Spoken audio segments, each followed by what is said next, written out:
Warrior's Longest Day by Robert D. Cardona and David Mitton. At one of the oldest parts of Big City Port were being rebuilt, and the Star Tugs and the Z Stacks were kept busy moving barges of building materials.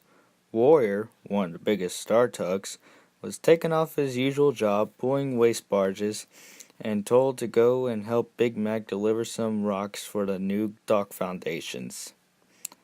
Warrior was a good strong tug, but sometimes clumsy. Captain Star was hoping he would show he was improving. At the quarry, the crane loaded Warrior's barges with rocks and wished him luck. "Let's hope you be kept off the waste barges after this." "Thanks," said Warrior. "Big Mac and me will make a great team. We'll shift this lot quicker than the Z-Stacks could look at it." "Quicker, I don't doubt," said the crane. "But without any accidents, you've got to prove it to the whole port, Warrior." "I will," grinned Warrior. "Captain Star has faith in me. Whoops!" He jumped as the barge bumped him from behind, then moved off, watched by the doubtful crane. Warrior steamed happily across the harbor, pulling the barge along behind him. "Right, full steam ahead. I'll be back for another load before the Z-Stacks know what's hit them." A moment later, he saw Izzy Gomez, the tramp steamer, dozing by the harbor wall. "There's Izzy," he thought. "Perhaps I could tow him into the harbor as well." "Ahoy, Izzy!" he shouted. "Want a tow? I'll give you a good price." But Izzy preferred to sleep. "You're not thinking of going in on your own, are you?" asked Warrior. "You know it's against the law." "I'm just thinking of sleeping," muttered Izzy as Warrior hurried away. Round in the ruins of the old dock, 10 Cents was working with Scuttlebutt Pete, pulling down an old warehouse. Zip and Zug were also there, working with Mighty Mo. The work was dangerous, so a Port Authority launch was keeping watch. "Take the strain, 10 Cents!" called Scuttlebutt as his line pulled tight. "This is it!" 10 Cents built up power and started to pull. "10 Cents, I'm slipping!" called Scuttlebutt as he moved slowly towards the edge of the dock. 10 Cents went up to full steam and held Scuttlebutt's line. As he struggled with it, Zip and Zug watched with interest. "Don't think he's going to make it," grinned Zip. "What do you expect of a star tug?" smirked Zug. "More power, 10 Cents!" cried Scuttlebutt. "I'm slipping!" But 10 Cents was already on full power. Nothing happened, but then, suddenly, Scuttlebutt Pete jerked forward. "Cut power!" he cried. "Wow!" breathed 10 Cents. "That was a tough one." Scuttlebutt Pete wound his cable and whoop! The building collapsed in a cloud of dust. In the bay, Warrior was towing his barge with a very long rope. "I must shorten the line before my next load," he thought. In the oyster bed, Sunshine was holding Pearl, the oyster barge, while Little Ditcher, the dredger, filled her with oyster shells. Little Ditcher looked up and saw Warrior approaching. "We'd better look out," he warned. "Warrior's coming." Sunshine tooted his whistle at Warrior, but it was too late. "Whoops!" cried Warrior and threw his engine into reverse, backing straight into the rock barge coming along behind him. "Whoops! Morning! Can't stop! Very important work!" And with a burst of steam, he shot forwards. Behind him, the barge swung wildly from side to side. "Watch out!" yelled the little dredger. Your barge is swinging. Quick, Sunshine, called Pearl. Do something. Sunshine reversed, pulling Pearl with him. Just as the rock barge veered past, it swung round and then back, catching Lil Ditcher and snapping off one of his legs. You all right, Little Ditcher? Called Sunshine. I'm on 3 legs, replied Lil Ditcher. He hit one. Just wait till I get hold of Warrior. Warrior sailed on unaware of the damage he caused. Top Hat, who was pulling the waste barge, drew up to the oyster bed. I saw that, he said to Sunshine. He should be locked up. He's crazy, looking for accidents to happen. He's just too enthusiastic, said Sunshine. He goes at everything too quickly. Yes, sniffed Top Hat. Like a bull in the china shop. It's about time the captain fired him. You know what would happen then, grinned Sunshine. You'd always have to pull the waste barges. What? Cried Top Hat. Well, I didn't mean actually sack him. The others laughed at Top Hat's horrified face. Back in the old dock, 10 Cents and Scuttlebutt Pete were preparing to pull down another building, watched by Zip and Zug and the launch. Stand by, everyone, ordered the launch as Warrior came up. A delivery's coming. Warrior pulled into the dock area, grinning, and stopped suddenly. Hi, where do you want me to dump this lot? Here, said the launch, where the cranes can unload it. Warrior looked around. No empty barges for the return trip? He asked, surprised. You're the first one in, said the launch. How's it going, Warrior? Asked 10 Cents. Great, smiled Warrior. A perfect day for me, no problems. Outside the harbor walls, Izzy was still trying to get some sleep. He'd already been woken by Warrior, and then by Big Mac. Now 3 of the Z-Stacks approached him. Wake up, Izzy Gomez, ordered Zoran in an official voice. This is the dock police, with a search warrant. Izzy woke up fast. I've done nothing, he cried. I'm innocent. He noticed the grinning Z-Stacks. Oh, it's you. The Z-Stacks steamed away laughing. I get no sleep here, muttered Izzy. Next tug to offer me a toll, I'll take it.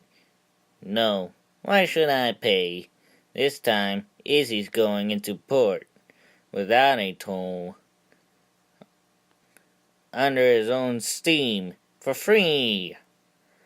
He pulled up his anchor and moved towards the harbor mouth.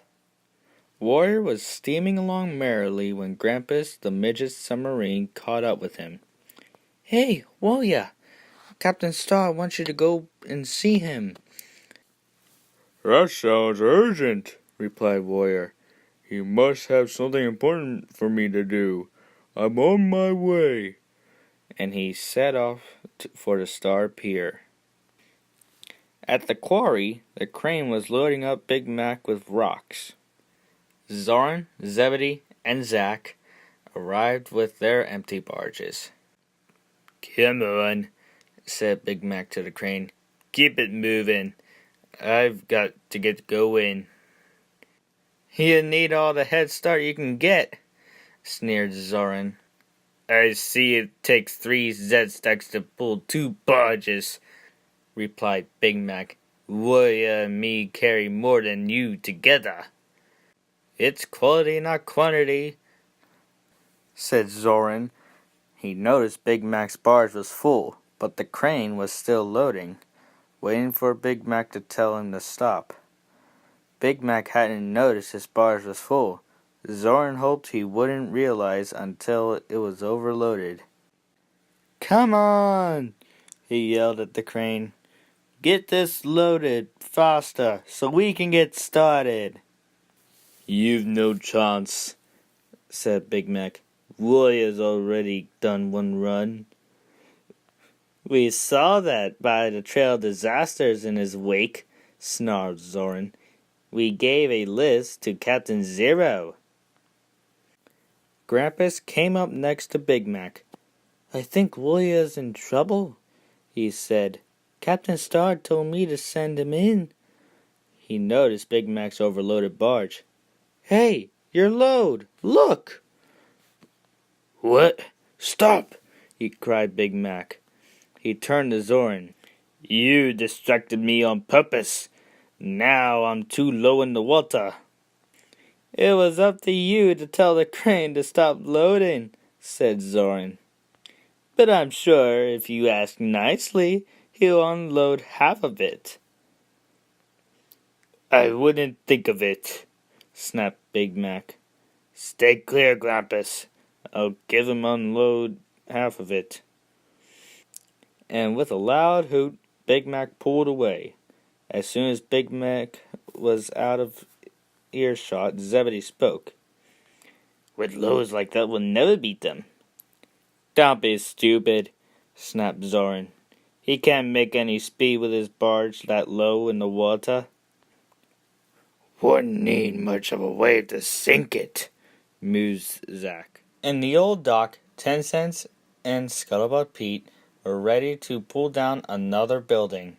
Zip and Zug were watching. "Let's see what you can do, 10 Cents," mocked Zug. 10 Cents turned and scowled at Zug and noticed Izzy Gomez approaching. "What's he up to?" he asked. "He's not supposed to be in port without a tow." Izzy was heading straight for the dock. "Oi, Izzy!" yelled 10 Cents. "You're too close to the shore!" Too late. Izzy ran straight into the newly laid rock foundations, just under the water. There was a loud crunch, then silence. Slowly Izzy listed sideways. Before anyone else could move, 10 Cents steamed up to Izzy. "Quick!" he yelled to Zip and Zug. "We must try and make him safe before he does any more damage." Zip moved forward to help, but Zug stopped him. "Wait!" he hissed, then shouted. "It's your salvage, 10 Cents! You do the rescue! You get the reward! You're too quick for us!" "Forget salvage!" cried 10 Cents. "Izzy needs help." "We've got to help," said Zip. 10 Cents can't manage alone." "Exactly," agreed Zug. "He'll get into a mess, then we can rescue both of them and get twice the reward." Zip looked impressed. "That's really crafty." At the Star Pier, Captain Star had been scolding Warrior.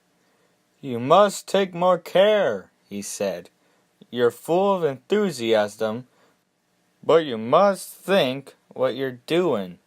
I want to see an improvement, or you're in big trouble. Now get back on the job, and don't hit anything." "Yes, Captain," said Warrior, and he set off back to work. Big Mac was slowly crossing the harbor with his overloaded barge. Grampus was following and keeping an eye on the barge. "You're doing all right," he said. "Keep it nice and steady." "Good thing the harbor is so calm today," said Big Mac. "Wouldn't take much of a wave to sink it." "Yes," agreed Grampus. He looked around and caught sight of Warrior approaching at speed. "Oh my, Warrior!" Big Mac hooted. "Slow down, Warrior!" he yelled, but Warrior took no notice. He happily tooted back and steamed past Big Mac at top speed. "Bet I catch up with you on my next trip," he laughed. Grampus dived beneath the water. "Warrior!" yelled Big Mac. "Watch out, you'll sink my barge!" Too late. The wave from Warrior's wake washed over the barge, and it started to sink. Big Mac cut loose his tow line. "Warrior!" he shouted. Warrior looked back. "What happened?" he asked. "Your wakes has sunk my barge," said Big Mac. "I asked you to slow down." Warrior was aghast. "But," he stammered, "the barge must have been very low in the water." "It was," admitted Big Mac. "That was my fault." "I'm sorry, Big Mac," said Warrior. "But how was I to know?" Big Mac sighed. "Go and get a crane. I'll mark where it sank." He moved over until he was above where the barge had sank, and Warrior set off to get a crane. Grampus resurfaced. "The barge has turned over," he said. "It's lost its load, and now it's coming up." There was a loud clunk as the barge came up right underneath Big Mac. "What the?" cried Big Mac. As he was lifted out of the water, Warrior turned and saw Big Mac stuck on the barge. "I didn't do that, did I?" he asked. "Couldn't have, could I?" "Never mind who did it," snapped Big Mac. "Get me down!" By the old dock, 10 Cents was still trying to push Izzy upright, but was making no progress. Izzy lurched sideways so he was right over 10 Cents, trapping him so he was unable to move. "I'll go for help," said the Port Authority launch. Top Hat came past, pulling the empty waste barge. 10 Cents!" he cried. "What are you doing under there?" "Top Hat!" gasped 10 Cents. "Am I glad to see you?" Top Hat moved closer. "I can't get under there, 10 Cents. I'm too tall. Maybe the waste barge will." He pushed it into Izzy's side to prop him up. "Phew!" sniffed Izzy. "What a stink. I'm rather sink than stink." Meanwhile, across the harbor, Grampus was trying to help Warrior pull Big Mac off the rock barge. The Port Authority launch pulled up. "Warrior, Big Mac!" he called. 10 Cents is in trouble. Izzy tried to get into the port without a tow and ran aground on the rock foundations. He's listing badly." "Where's 10 Cents then?" asked Warrior. "He's beneath Izzy's side. He'll be crushed when the tide goes out." "Warrior!" cried Big Mac. "Get over there fast. These two can get me off." Before Big Mac had finished speaking, Warrior was on his way. In the old dock, 10 Cents was just about to get to be crushed by Izzy. "Time we took over, Zip," said Zug. "Salvage on 2 at once," grinned Zip. "Can't be bad." But at that moment, Warrior steamed up. He tooted his whistle. "Hang on, 10 Cents," he yelled. "I'll soon have you out of there." He moved towards Izzy. "Wait, Warrior!" cried 10 Cents. "It's too dangerous!" But Warrior ignored him. He slammed into Izzy's side and went up to full power. His engine strained and slowly, Izzy began to move upright. "He's moving!" gasped 10 Cents. "At last!" Suddenly, Izzy slipped on the rocks. "Warrior, get clear!" cried 10 Cents, but Warrior bravely continued to push against Izzy. I'm not going to mess this one up, I tell you, he panted. There was a loud clunk. Need a hand here, fellas? Asked Big Mac as he slid in next to Warrior and threw his weight against Izzy. Izzy began to straighten again, and at last 10 cents was free. We make a great team, Warrior, grinned Big Mac. You sure do, smiled 10 cents. Thanks. The end.